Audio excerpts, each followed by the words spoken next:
الحمد لله نحمده ونستعينه ونستغفره ونؤمن به ونتوكل عليه ونعوذ بالله من شرور أنفسنا ومن سيئات أعمالنا من يهده الله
السلام علیکم ورحمۃ اللہ وبرکاتہ۔ اللہ تبارک و تعالیٰ کا بڑا احسان ہے کہ اس نے ایک بار پھر اس مقدس مقام پر اپنا اور اپنے پیارے نبی کریم صلی اللہ علیہ وسلم کا ذکر خیر کرنے کی توفیق نصیب فرمائی۔ حضور نبی کریم صلی اللہ علیہ وسلم کی ذات مبارکہ پر درود پاک پڑھنا یہ انسان کی نیکیوں میں اضافے کے ساتھ ساتھ انسان کے گناہوں کا کفارہ بھی ہے۔ کوشش کیا کریں خصوصاً ان بابرکت ایام میں زیادہ سے زیادہ حضور علیہ السلام پر درود پاک کثرت کیا کریں۔ یہ مہینہ ایک ایسا مہینہ ہے جس کو روز محشر تک یاد رکھا جائے گا۔ اس مہینے کی پہلی تاریخ کو بھی عظیم شہادت اور اس مہینے کی 10 تاریخ کو بھی ایک عظیم شہادت، ایک عظیم واقعہ، ایک سانحہ جو کبھی مسلمانوں کو دلوں سے مٹایا نہ جائے گا۔ محرم الحرام کا یہ مہینہ یہ جب بھی آتا ہے اہل عشق، اہل محبت کے دلوں کو پارا پارا کر دیتا ہے۔ اگر ہم اہل بیت کے اس واقعے کی طرف محبت رسول، محبت اہل بیت میں نظر کریں تو انسان کا سانس لینا مشکل ہو جائے۔ جس تکلیف کے ساتھ، جس بے رحمی کے ساتھ خاندان نبوت اہل بیت اطہار کے 72 افراد کو شہید کیا گیا۔ آج میں آپ کے سامنے اہل بیت اطہار کے متعلق چند باتیں کرنی ہے۔ کربلا کے واقعے بچپن سے لے کر ابھی تک آپ سنتے ہی آ رہے ہیں۔ یہ الحمدللہ ہمارے مسلمانوں کے بچے کو کربلا کے واقعہ یاد ہے۔ وہ لگتا ہے کہ ہمارے اس دور میں فتنہ پروروں نے اس واقعے کے اندر بہت ساری منفرد باتوں کو شامل کر دیا ہے، جن کا نہ تو خاندان نبوت کے ساتھ، نہ ہی شہدائے کربلا کے ساتھ، اور نہ ہی اس واقعے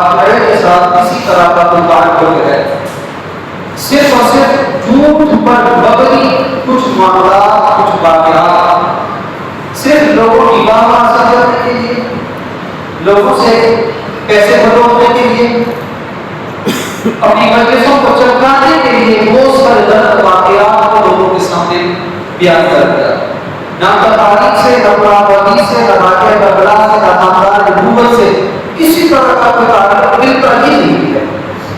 اللہ تعالیٰ خاندان اہل بیت کے متعلق ارشاد فرماتا ہے انما یرید اللہ لیذہب عنکم الرجس اہل البیت ویطہرکم تطہیرا. اللہ یہ ارادہ فرماتا ہے، اللہ یہ چاہ رہا ہے کہ جو خاندان نبوت ہے، حضور کی اہل بیت ہیں، ان سے ہر طرح کی ناپاکی کو دور کر دے. ویطہرکم تطہیرا کیا کرے؟ ہر طرح کی نجاست کو، ہر طرح کی ناپاکی کو دور کر کے ویطہرکم تطہیرا بنا کے پاک صاف ستھرا پاکیزہ آپ کے خاندان کو بنا دیا ہے، بالکل پاک صاف ستھرا. کیونکہ لوگوں نے اس دور کے اندر خاندان نبوت کو بڑے بڑے الزام لگائے، بڑی بڑی تلاشیاں کی، اللہ تعالیٰ نے تیرے سے بیان کروا دیا. حضور علیہ السلام کرتی رحمت والی قبری، برکت والی قبری، شفاعت والی قبری، یہ اپنے بندوں پر بچھا کر، اپنے اہل بیت پر ڈال کر، دونوں ہاتھوں سے بلند کرنے کے بعد اللہ کی بھائی اے مولا یہ میری اہل بیت ہے، خاص ہوتی اس حق عنہ الرجس ویطہرکم تطہیرا. مولا یہ میری اہل بیت ہے، مولا تو میری خاص طور پر میری اہل بیت کو ہر طرح کی گندگی سے پاک کروا دے. اللہ نے فرمایا انما یرید اللہ لیذہب عنکم الرجس اہل البیت ویطہرکم تطہیرا. محبوب تم پریشان نہ ہو، تیری اہل بیت کو بہتری میں ہر بندے کی اولاد سے بڑھ کر اس کو عطا فرماتی ہے. تیری اولاد کو پھر تمام جوانوں میں سب سے زیادہ پاکیزہ بنا دیا ہے، تمام خاندانوں میں سب سے افضل خاندان بھی مجھے عطا فرمایا ہے، اور سب سے پاکیزہ خاندان ویطہرکم تطہیرا، سب سے پاک صاف، سب سے پاکیزہ صاف ستھرا اخلاق کے اعتبار سے، ظاہر کے اعتبار سے، باطن کے اعتبار سے، دل کے اعتبار سے، ہر طرح سے پاک صاف پاکیزہ خاندان کو عطا فرمایا ہے. رسول علیہ السلام نے ارشاد فرمایا میں نے لوگوں کو تمہیں تین چیزوں کا حکم دے کر جا رہا ہوں، اپنی اولاد کو تین چیزیں سکھاؤ گا. فرمایا کہ اپنی اولاد کو اپنے نبی کی محبت سکھاؤ گا. فرمایا کہ دوسری چیز اپنی اولاد کو اہل بیت اطہار کی محبت سکھاؤ، ان کا احترام کرنا سکھاؤ، ان کی عزت کرنا سکھاؤ. فرمایا کہ تیسری چیز قرآن کریم کی تلاوت کرنا سکھاؤ. اور دوسرے بار حضور علیہ السلام کا ارشاد ہے لوگوں میں تمہارے درمیان دو چیزیں چھوڑ کر جا رہا ہوں، ان دونوں چیزوں کو مضبوطی سے تھام کر رکھنا. اگر نے کسی ایک چیز کو بھی چھوڑ دیا دنیا میں بھی گمراہ ہو جائے گا، آخرت میں بھی گمراہ ہو جائے گا. فرمایا کہ وہ چیزیں کون سی ہیں؟ فرمایا کہ پہلی چیز میری اہل بیت ہے اور دوسری چیز قرآن کریم ہے. فرمایا کہ جو بندہ اہل بیت کے ساتھ بھی ملا رہے، قرآن کے ساتھ بھی ملا رہے، وہ دنیا میں اس طرح سے مستقیم پر چل پڑے گا اور اسے ویسے بھی کامیاب ہو جائے گا.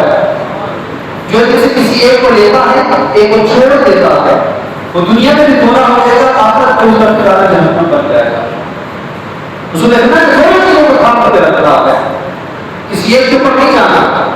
ایسا نہیں ہے کہ سب اہل بیت کے مسئلے کو لے کر بیٹھ جائیں، قرآن کی سارے احکامات پر گزر کچھ ہو جاتا ہے. ایسا نہیں کہ اہل بیت کو لے کر بیٹھ جاؤ، حضور کے قرآن تعلیم کو چھوڑ دو. ایسا نہ کرنا.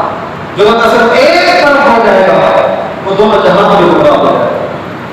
اور دوسرے مقام پر فرمایا کہ میری جو اہل بیت ہے یہ سفینہ نوح کی طرح ہے، یعنی نوح علیہ السلام کی کشتی کی طرح ہے. فرمایا کہ نوح علیہ السلام کے دور میں جو لوگ نوح علیہ السلام کی کشتی میں داخل ہو گئے، جو نوح علیہ السلام کی کشتی میں بیٹھ کے سوار ہو گئے، اللہ تبارک و تعالیٰ نے ان کو سیلاب سے طوفان سے نجات عطا کروا دی تھی. وہ لوگ بچ گئے جو کشتی کے اندر تھے، اور جو لوگ کشتی میں نہیں تھے وہ تمام طوفان کے اندر غرق ہو گئے تھے. بنا کے میری اہل بیت یہ سفینہ نوح کی طرح ہے، جو بندہ اہل بیت کے دامن میں آ جائے گا، ان کے قدموں میں آ جائے گا، وہ بندہ نجات پا جائے گا، اور اپنے طاقت کی قسم جو بندہ اہل بیت کے دامن کو چھوڑ دے گا وہ دنیا میں بھی گمراہ ہو جائے گا، دنیا میں بھی صراط مستقیم سے بھٹک جائے گا، اور آخرت میں بھی وہ اللہ تعالیٰ سے دور ہو جائے گا۔ تو میں نے سفینہ نوح کی طرح ہے، جو اس میں داخل ہوئے وہ بھی کامیاب ہوں گے، اور جو اہل بیت کے ساتھ شامل ہوگا وہ بھی کامیاب ہو جائے گا۔ اس لیے اہل بیت کا جو دامن ہے اس کو کسی حال میں نہیں چھوڑنا، اور صرف اہل بیت کی محبت کا دعویٰ کرتے ہوئے بلکہ صحابہ کے اوپر بلکہ اقوام کے احکامات کو بھی نہیں چھوڑنا۔ دونوں چیزوں کو لازم پکڑ کے رکھنا ہے۔ جب تک دونوں چیزوں کو لازم پکڑ کر کے رکھیں گے نہ دنیا میں کامیابی ملے گی نہ آخرت میں کامیابی ملے گی۔ اور حضور نبی کریم صلی اللہ علیہ وسلم نے ارشاد فرمایا کہ روز محشر سب سے پہلے جن کی شفاعت میں کروں گا وہ میرے اہل بیت اطہار ہوں گے۔ یعنی سب سے پہلے جن کی شفاعت کروں گا کہ اپنے گھر والوں کی سب سے پہلے شفاعت کروں گا، سب سے پہلے۔ جب آپ اہل بیت کو شمار کیا اس میں سے حضرت فاطمہ، حضرت علی، حسنین کے بہن امام حسن، امام حسین رضی اللہ تعالیٰ عنہ، ان کا ذکر فرمایا۔ ام سلمہ فرماتی ہے کہ میں نے یا رسول اللہ انا منہم، کہ میں بھی ان میں سے ہوں۔ حضور نے کہا اتنا تفریح بے شک تو بھی شہر پر ہے، میں کہ تو بھی میری زوجہ ہے، تو بھی میری اہل بیت میں شامل ہے۔ جب انہوں نے محشر میں اپنے اہل بیت کی شفاعت کروں گا تو میں اپنے تمام اہل بیت کی سب لوگوں سے سب سے پہلے ان کی شفاعت کروں گا، پھر اس کے بعد جو انصار ہیں، مہاجرین ہیں، یمن والے ہیں، پھر ان لوگوں کی شفاعت کرواؤں گا۔ پھر حضور علیہ السلام نے پر بیٹھے ہوئے آپ کی امام حسین سے محبت، امام حسن سے محبت، حضرت فاطمہ سے محبت، حضرت علی سے محبت، ایسی تمام درجے کی محبت، اور پھر ان کو جو حضور کی محبت میں پھر ان کا حضور کے اہل بیت ہونے کی وجہ سے اللہ نے ان کو مقام عطا فرمایا۔ ایک مرتبہ تشریف فرما دے آپ کے پاس فرشتہ حاضر ہوا، جب فرشتہ چلا گیا تو حضور فرمایا یہ ایسا فرشتہ ہے جو آج تک کبھی میرے پاس کیا گیا، پہلی دفعہ یہ میرے پاس آیا ہے، اور اس فرشتے نے آپ کو مجھے یہ بتایا ہے کہ اللہ تبارک و تعالیٰ نے سیدہ فاطمہ الزہرا رضی اللہ تعالیٰ عنہا کو جنت کی عورتوں کا سردار بنا دیا ہے۔ فاطمہ الزہرا کی جنتی عورتوں کی سردار ہوگی، یہ بڑا مقام ہے۔ اور امام حسن کا امام حسین کے بارے میں وضو فرماتے ہیں الحسن اور حسین سیدنا شباب امام الجنہ، فرمایا کہ امام حسن اور امام حسین رضی اللہ تعالیٰ عنہما فرمایا کہ جنتی نوجوانوں کے سردار ہوں گے۔ ابھی جنت آئی نہیں ہے، حضور دنیا میں آج سے 1400 سال پہلے مکہ اور مدینہ کی سرزمین پر تشریف فرما ہے، اب ہزاروں سو سال بعد کی خبر دے رہے ہیں۔ حضور فرماتے ہیں کہ بہت سے پیسے ہوگا لوگوں کو جنت میں بھیجا جائے گا، کچھ کو جہنم میں بھیجا جائے گا، اور جنت کے اندر نوجوانوں کے سردار میرے نواسے ہوں گے۔ یہ حضور کہہ رہے ہیں، حضور اتنا ایسا پہلے سے خبر دیتے ہیں کہ میرے جو نبی ہے، میرے نواسے ہوں گے، میرے جو بیٹے ہوں گے، یہ جنت میں نوجوانوں کے سردار ہوں گے، میری جو بیٹی ہوگی یہ عورتوں کی سردار ہوگی۔ اس مقام عمر کو لے کے جاتے دراصل میں سارا مسئلہ ہمارے معاشرے کو درجہ کیا ہے کہ اتحاد محرم کا مہینہ ہے، اللہ نے اتنی شانیں بیان فرمائی، حضور علیہ السلام نے اتنی شانیں بیان فرمائی، کثیر احادیث کے اندر اہل بیت کی عظمت و شان کو بیان کیا ہے۔ واقعہ کربلا کی ابتدا میں حضور علیہ السلام نے خبر دی، آپ کی چاچی ام فضل رضی اللہ تعالیٰ عنہا فرماتی ہیں کہ میں نے خواب دیکھا، میں ڈر گئی کہ حضور کے پاس آتے ہوئے نکاح کیا رسول اللہ میں نے آج خواب دیکھا ہے تو میں ڈر گئی ہوں، میں بڑی پریشان ہوں۔ حضور نے کہا کہ کیا خواب دیکھی آپ نے؟ فرماتی ہے میں نے خواب دیکھا ہے کہ آپ کی جسم کا ایک ٹکڑا کاٹ کر میری جولی میں ڈال دیا گیا ہے۔ حضور نے فرمایا کہ چاچی جان یہ بڑا اچھا خواب ہے۔ فرماتی ہے حیران تھی کہ میں اتنا عجیب خواب دیکھا، حضور فرمایا کہ اتنا اچھا ہے۔ فرمایا کہ میری بیٹی فاطمہ کے گھر میں ایک بچے کی ولادت ہوگی، ولادت ہونے کے بعد اس بچے کی پرورش آپ کے ذمہ ہوگی۔ آپ فرماتے ہیں کچھ عرصے کے بعد فاطمہ رضی اللہ تعالیٰ عنہا کے گھر جب امام حسین کی ولادت ہوئی اور اس کی جو رضاعت کا سلسلہ تھا، جو اس کے پالنے کا سلسلہ، اس کی پرورش کا سلسلہ تھا، وہ فرماتی کہ میں نے اس کو پالا ہے، اس کی پرورش میں نے کی ہے۔ خواب کب دیکھا؟ حضور نے پہلے سے ہی خبر دی تھی کہ میری بیٹی کے گھر میں بیٹا ہوگا، پرورش کرنے والی بھی آپ ہوگی۔ ابھی اس کے ساتھ ساتھ ابو سلمہ رضی اللہ تعالیٰ عنہ فرماتی کہ حضور علیہ السلام ایک بار آپ کے پاس فرشتہ حاضر تھا، آپ کا پر بیمار ہو گیا، پریشان ہو گئے، کچھ نے کر بتایا کہ فرشتے نے آ کر بتایا ہے کہ آپ کی بیٹی کے گھر میں بیٹا ہوگا اور آپ کی امت، آپ کے لوگ اس کو شہید کر دیں گے، اور جس مکان پر شہید کیا جائے گا اس مکان کی سرخ مٹی، اس سے رات سرخ مٹی ایک شیشی میں ڈال کر لا کر مجھے دے دی ہے۔ میں سلمہ فرماتی کہ حضور علیہ السلام نے مٹی کی وہ شیشی مجھے دی، فرمایا کہ جس دن یہ مٹی خون بن جائے، جس دن یہ مٹی خون بن جائے، سمجھ جانا کہ میرے بیٹے کو ظالموں نے شہید کر دیا۔ وقت گزرتا گیا، اگر حضور چاہتے تو جیسے حضور کو خبر نہیں کہ امام حسین کو شہید کر دیا جائے گا، اگر حضور دعا کرتے تو اللہ تبارک و تعالیٰ آپ کی دعا قبول فرما لیتا۔ آپ چاند کو اشارہ کیا، چاند کو ٹکڑے کر دیا، دھوئے کو سورج کو اشارہ کیا، سورج واپس آ گیا۔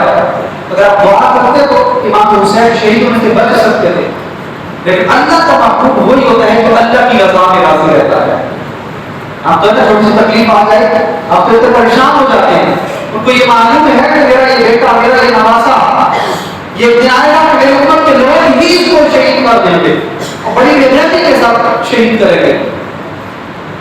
لیکن حضور علیہ السلام نے اللہ تبارک و تعالیٰ کے حکم کا راضی، اللہ کی رضا پر راضی رہنا، یہی صابرین لوگوں کا کام ہوتا ہے۔ اللہ تبارک و تعالیٰ کی رضا پر راضی ہے۔ تو میں سلمہ فرماتی کہ جس دن یہ واقعہ ہوا، میرے خواب میں دیکھا کہ حضور علیہ السلام آپ کے چہرہ مبارک پر، آپ کی داڑھی مبارک پر، آپ کے سر مبارک پر جب مٹی ہوتی ہے تو جب اس کے اوپر بیٹھتے تو فرماتے ہیں مٹی بھی آپ کے سر سے برتن لے رہی۔ ہم یہ تو نہیں کہتے کہ ماذا اللہ کا سر مٹی والا، لیکن مٹی اس کے سر سے برتن لے رہی۔ فرماتے ہیں پوچھا کیا ہوا، اب اتنے پریشان کیوں ہیں، خواب کیا کرتے؟ میں سلمہ فرماتی کہ حضور نے فرمایا کہ آج میرا بیٹا شہید کر دیا گیا۔ اور فرماتی کرتا ہے پھر ڈر کی آنکھ کھلی، جب اس دن کا حساب لگایا گیا، دیکھا گیا، جب خبر پہنچی، کیونکہ سب دور دور تک لوگ ہوتے خبر لاتے لاتے بڑا وقت لگتا تھا۔ فرماتی نے وہ دیکھا، وہ دن کا خواب میں یاد رکھا، خبر ملی کہ اسی وقت شام کا وقت تھا، اسی دن امام حسین کو شہید کر دیا گیا۔ امام حسین کے مظلوم شخص نہیں تھے، ایسا نہیں تھا وہ کچھ کر نہیں سکتے تھے۔ آج کل لوگوں کے سامنے کا خدا کا واقعہ بیان کرنا شروع کیا نا، لوگوں نے اس انداز میں بیان کرنا شروع کیا کہ معاذ اللہ امام حسین اور جو کربلا کے لوگوں نے بڑے مظلوم تھے، بڑے شرمندے تھے، بڑی فریادیں کر رہے تھے۔ ایسا نہیں ہے، اور جتنی طاقت اللہ نے دی جس کو ہے، اب اپنی طاقت کا پیسہ یہاں سے لگائیں کہ جب میدان کر رکھے تو آپ کے خاندان کے 72 افراد تھے، کتنے؟ 72 افراد، اور ادھر ادھر کے ساتھ کے پاس بندے کتنے تھے؟ 22,000 پولیس کے پاس تھا۔ یہ خالی ہاتھ، کوئی جوڑے نہیں ہے، کوئی زرے نہیں ہے، کوئی لباس نہیں ہے، کوئی ہتھیار نہیں ہے۔ ادھر 22,000 فوج کے پاس ہتھیاروں سے لیس جوڑے تھے، زرے ان کے پاس، جوجود کے پاس۔ لیکن عالم کیا ہے؟ ابو الانصاف ابن زیاد کو لکھتا ہے کہ بھائی 22,000 فوج کم ہے اور فوج مزید میرے پاس نہیں۔ اسے بولا بھائی 72 افراد ہیں، تیرے پاس 22,000 ہے۔ اسے آگے سے پتہ کیا کہا؟ اسے بولا تو 22,000 فوج کو نہ دے، آگے دیکھ یہ اولاد کس کی ہے، یہ اولاد کس کی ہے؟ تو میں کہ ایک بندہ یہ 1,000 کے ساتھ مقابلہ کرنے کے لیے کافی ہے۔ ان کی رگوں کے اندر یہ خون حیدری ہے، ان کے جسم کے اندر خون محمدی ہے۔ میں کہ تو ادھر نہ دیکھیں کہ ہماری آواز زیادہ ہے، تاریخ گواہ ہے۔ اگر آپ تاریخ کو اٹھا کر دیکھیں تو آپ کو لگ پڑ جائے گا کہ امام حسین کے جو ساتھی تھے، آپ کے جان کے ساتھ تھے، ایک ایک بندہ کتنے بندوں کو جا کر اپنی صفوں میں دیتا تھا، کتنے بندوں کو واسطے جہنم کر کے واپس آتے ہوئے شہید ہو جاتا تھا۔ امام حسین آپ اپنے لیے جتنا بھی ایک ایک بندہ گیا، ایک ایک آپ کے مقابلے میں آتا، سب کو واسطے جہنم کر کے جاتے۔ جب وہ لوگ دیکھتے کہ بھائی اپنے کسی کے قابو جانے والا نہیں، امام حسین کو شہید کیا گیا، آپ کے بیٹے کو شہید کیا گیا، آپ کے بھائی کو شہید کیا گیا، آپ کے حضرت ابن عباس کو شہید کیا گیا، جتنے بھی بندوں کو شہید کیا گیا، آمنے سامنے آ کر کسی ایک بندے نے دین کو شیک نہیں کر سکا. سامنے آتے ہی اپنی گردن اڑاتے تھے, جسوں کے ٹکڑے کرتے تھے. پھر پتہ کیا ہوتا, پھر دور سے تیروں کی بوچھار کرتے, قریب نہیں آتے, قریب آئیں تو انہیں حیدری ہے, اس کے بعد خون کی مٹی کے اوپر ملا دینا ہے. وہ یکدم مل کر دور سے تیروں کی برسات کرتے, ایسے مارتے, تب یہ شہید ہوتے, تب یہ جب بالکل زخمی ہو جاتے تب وہ پر قابو پا لیتے. اور لوگوں نے امام حسین کو مظلوم بنا کر لوگوں کے سامنے پیش کیا. آپ کی اہل بیت کے اتحاد اور لوگوں کے سامنے مظلوم بنا کر پیش کر دیا. یہ مظلوم نہیں ہے, اگر یہ چاہتے اور حضرت اسماعیل اگر صفا مروا کی ایڑی پہاڑوں پر اپنی ایڑی مارے, قیامت تک رب پانی عطا فرما دے, اور جناب محمد مصطفیٰ کے نواسے پر وہاں پر حکم کرتے اللہ کیا نہ عطا فرماتا, اللہ کیا کچھ نہ عطا فرماتا. لیکن نہیں, اللہ تبارک و تعالیٰ کو حکم لکھ دیا, اللہ کی رضا میں راضی رہنے کا ارادہ تھا کہ جیسے اللہ نے حکم لکھ دیا ہے ویسے ہی راضی رہنا. اگر ایسے نہیں ہے پھر لوگوں نے جیسے بے ادبی کے ساتھ, گستاخی کے ساتھ واقعہ کربلا کو ذکر کیا جاتا ہے. ماجرا امام حسین رضی اللہ تعالیٰ کا تڑپ ہو کر, بلا جھجک ہو کر, بے وضو داڑیاں پٹی ہو, ناچ ناچ کر آپ کا ذکر کر رہے ہیں, یہ کون سا اہل کر سکتا ہے؟ امام حسین کا ذکر کرے تو بڑا پاک زبان کے ساتھ کرے. شہزادہ اللہ تعالیٰ حضرت آپ کے مرید تھا تو بندے کے ساتھ بولا کیا میرا پیر تو بڑا مشہور ہے, میرا پیر بڑا ہے, بڑے علم والا ہے. شہزادہ حضرت امام احمد رضا خان کے بیٹے کا مرید اپنے بندے سے گیا, اس نے بولا یار آپ لوگ کیسے اپنے سے باتیں کرتے رہتے ہیں. اس نے بولا نہیں میرا پیر بڑا قابل ہے. اس نے بولا کہ ٹھیک ہے, تو اپنے پیر کے پاس لے کر میں جا کر تیرے پیر سے کچھ سوال کروں گا, ایسا سوال کروں گا کہ تیرے پیر کو اس کا جواب بھی نہیں آئے گا. اور شہزادہ حضرت مفتی اعظم ہیں, آپ کے مرید اس بندے کو لے کر ان کی بارگاہ میں چلا گیا. واقعہ اس سے سنا رہا ہوں, اہل سنت کس طریقے سے اہل بیت کا ذکر کرتے ہیں, اور اہل بیت کا ذکر کرنے کا حق کس کو کہتے ہیں. وہاں لے کر چلا گیا, وہ اپنے حجرے کے اندر تشریف فرما کے وہاں جا کر بیٹھا, کوئی حضور یہ بندہ آپ سے کچھ سوال کرنا چاہتا ہے, اور یہ کہتا ہے کہ میں ایسا سوال کروں گا جس کا جواب آپ کا پیر نہیں دے سکے گا, آپ کے مفتی صاحب اس کا جواب نہیں دے سکیں گے. اور میں کہا کہ کچھ ایسا کون سا سوال ہے جس کا جواب نہیں دے سکتا. اسے کہا کہ مجھے یہ بتائیں کہ حضور کی 4 بیٹیوں کے نام کیا ہیں. جب شہزادہ حضرت کی بات سنی, آپ کھڑے ہوئے, آپ اپنے گھر کی طرف چلے گئے. پیچھے میں جو بندہ تھا اس کو ہی سے کہنے لگا, دیکھ میں نے کہا تھا تیرا پیر مجھے جواب نہیں دے پائے گا. اتنے علم بڑا ہے کہ حضور کی 4 بیٹیوں کے نام نہیں آتے, یہ تو کتاب دیکھنے چلا گیا ہے, یہ تو کتاب دیکھنے چلا گیا, اس کو تو نام نہیں آتے. کچھ دیر کے بعد جب آپ تشریف لائے, سر پر نماز بھی ہے, دانی سے پانی کے قطرے ٹپک رہے ہیں, سامنے آئے, آپ نے آ کر وہ نام بتائے, تو بتا کہتے ہیں کہ حضور اتنا اہتمام صرف نام بتانے کے لیے. قربان نے آپ نے فرمایا کہ میں نے آج تک کبھی بھی حضور کی بیٹیوں کے نام بغیر وضو کے کبھی نہیں کیے ہیں. جب بھی آپ نام کے نام لیا تو پہلے وضو کر کے پھر ان کے نام لیے ہیں. اس کو کہتے ہیں اہل بیت کا قدر کرنا, اس کو کہتے ہیں اہل بیت کے ساتھ محبت کرنا. یہ نہیں کہ گاڑیاں ہوتی ہوئی ہیں, نماز کو کچھ پتہ نہیں ہے, چرچ بند پی کے اسٹیج پر چڑھے ہوئے ہیں, نام کر کبھی زینت کا نام لیا جا رہا ہے, کبھی فاطمہ الزہرا کا نام لیا جا رہا ہے. کوئی عادت ہی نہیں ہے کہ نام لینے کا طریقہ کیا ہے, ان کی شان بیان کرنے کا طریقہ کیا ہے.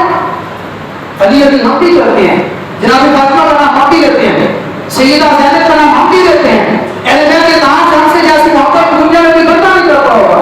اہل سنت کیسی محبت کرتے ہیں, اہل سنت صحابہ سے بھی محبت کرتے ہیں, اہل بیت سے بھی محبت کرتے ہیں. ایسا نہیں ہے کہ صرف صحابہ سے محبت جیسے اہل بیت سے محبت. لوگ تو دو حصوں میں بٹ گئے, کچھ نے صحابہ کو پکڑ لیا, کچھ نے اہل بیت کو پکڑ لیا. لیکن الحمدللہ اہل سنت کو اللہ نے وہ ضرب دیا ہے, اہل سنت مصطفیٰ سے بھی محبت کرتے ہیں, صحابہ مصطفیٰ سے بھی محبت کرتے ہیں, دونوں سے محبت کرتے ہیں. اس لیے یہ جو لوگوں نے باتیں سنانا شروع کر دیا, امام حسین کو مظلوم بناتے ہیں, یہ گستاخی ہے, بے ادبی ہے. امام حسین معذرت ایسے نہیں تھے. جب آپ امام حسین نے اپنے شہروں کے پیچھے خندق کھودی کہ بھائی وہاں پر آگ چلاتے پیچھے سے دشمن حملہ نہ کر سکے, وہاں پہ خیمے تھے, خیموں کے اندر بچے روتے تھی تاکہ کوئی نقصان نہ پہنچے. خندق کھودی, خندق کھود کر اس نے آگ لگا دی. تو سامنے ایک قمیص کھڑا تھا, یزید کا بدلہ کر اس نے کہا کہ